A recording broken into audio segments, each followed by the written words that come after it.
Assalamualaikum warahmatullahi wabarakatuh. Selamat datang kembali di channel BP PAUD dan Dikmas Provinsi Sulawesi Selatan. Di video kali ini kita bakal berbagi tips tentang bagaimana melakukan analisis pertumbuhan dan perkembangan untuk anak usia dini. Untuk itu, tonton terus video ini sampai habis dan jangan lupa subscribe serta nyalakan lonceng notifikasinya apabila ayah bunda ingin terus memantau video-video terbaru dari kami. Berdasarkan Permendikbud nomor 137 tahun 2014 terkait Standar Nasional Pendidikan Anak Usia Dini, setiap satuan PAUD diharapkan dapat menilai sejauh mana pertumbuhan dan perkembangan anak sesuai dengan rentang usianya. Selain itu, untuk menyelenggarakan PAUD yang holistik integratif, salah satu layanan yang harus diberikan adalah berupa layanan kesehatan dan gizi yang diwujudkan dalam kegiatan pengukuran dan analisis pertumbuhan dan perkembangan anak. Namun berdasarkan pantauan kami, masih banyak satuan PAUD yang belum melakukan analisis dan masih banyak juga yang keliru dalam melakukannya. Maka dari itu, untuk meningkatkan kualitas layanan PAUD di sekolah, ayah bunda harus mampu melakukan analisis pertumbuhan dan perkembangan anak secara benar dan berkala.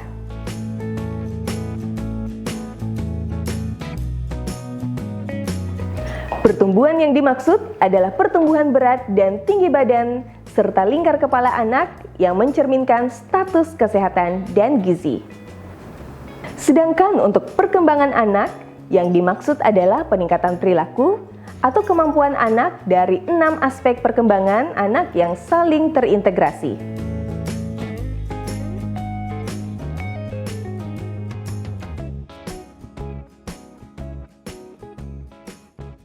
Nah, untuk menganalisis pertumbuhan, kita dapat melihat dari hasil pengukuran antropometri anak yang mencakup berat badan menurut umur atau biasa disingkat BB/U, tinggi badan menurut umur atau TB/U, berat badan menurut tinggi badan atau BB/TB, serta lingkar kepala.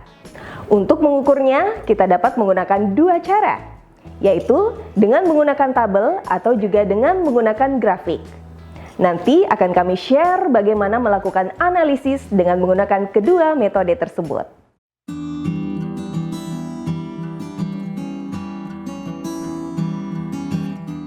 Jika pertumbuhan dianalisis dengan melakukan pengukuran terlebih dahulu, maka perkembangan dianalisis dengan menggunakan pengamatan perilaku dan kemampuan anak.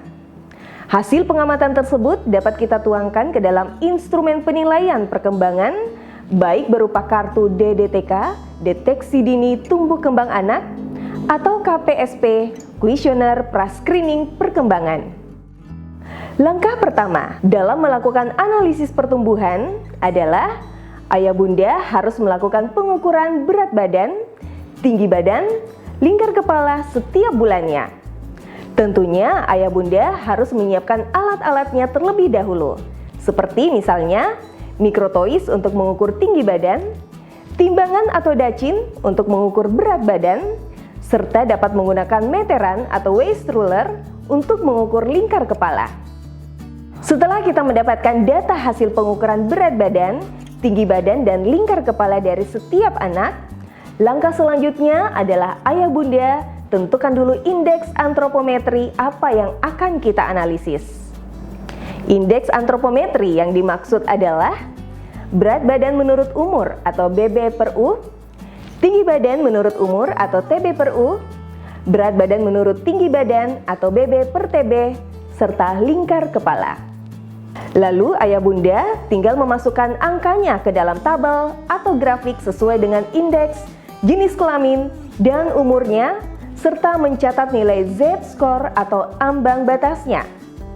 Nilai Z-score atau ambang batas tadi yang merupakan hasil analisis apakah anak tersebut underweight, stunting, gizi berlebih, dan sebagainya.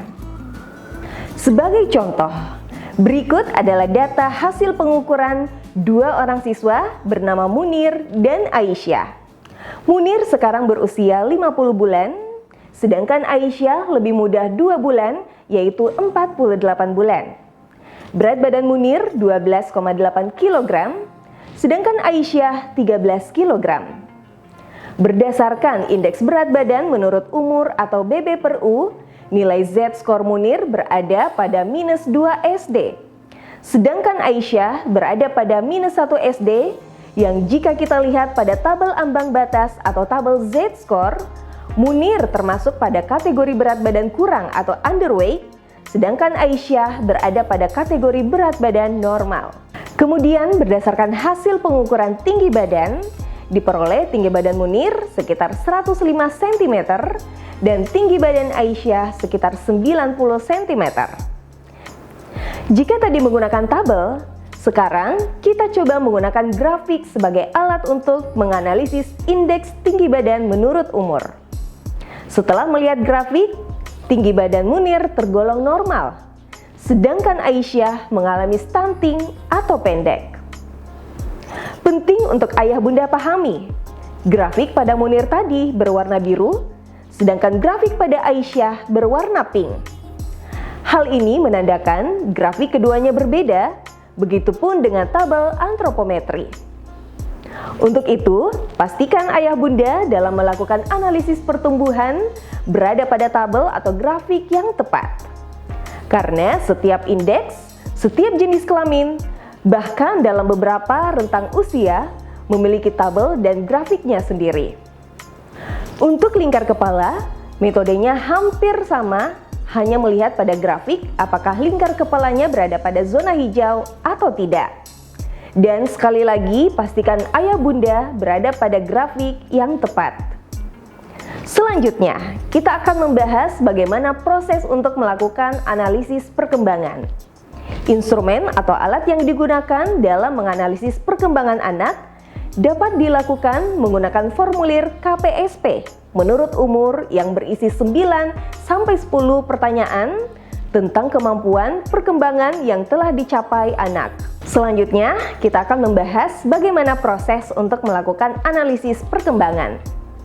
Instrumen atau alat yang digunakan dalam menganalisis perkembangan anak dapat dilakukan menggunakan formulir KPSP menurut umur yang berisi 9-10 pertanyaan tentang kemampuan perkembangan yang telah dicapai anak.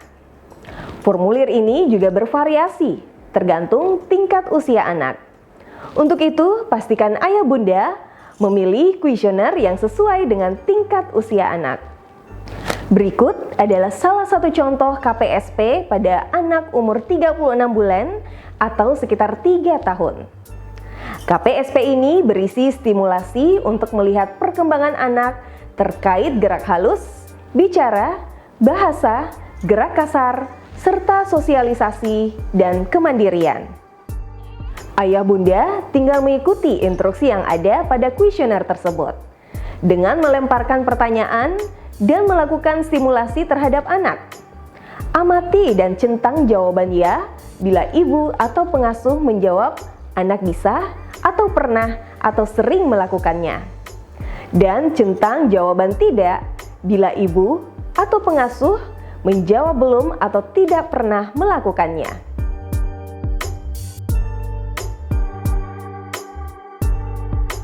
Langkah terakhir yang ayah bunda lakukan adalah menginterpretasi hasil KPSP yang telah ayah bunda lakukan dengan menghitung jumlah jawaban ya dan jumlah jawaban tidak.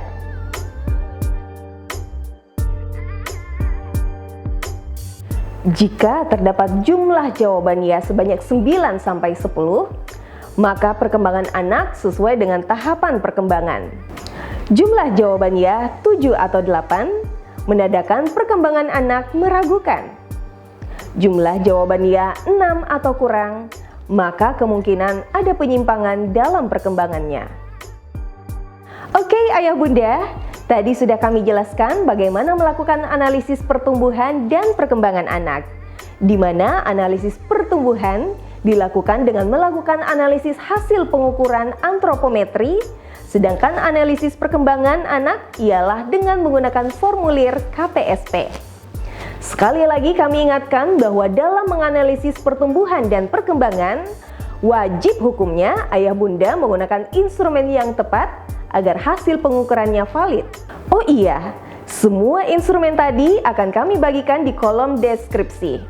Jadi setelah menonton video ini, Tidak ada lagi dari ayah bunda yang tidak memilikinya. Sekian dulu untuk video kali ini. Jangan lupa like, share, dan subscribe jika video ini bermanfaat untuk ayah bunda, serta komen di bawah video-video seperti apa yang ayah bunda inginkan di channel ini. Sampai jumpa di video selanjutnya.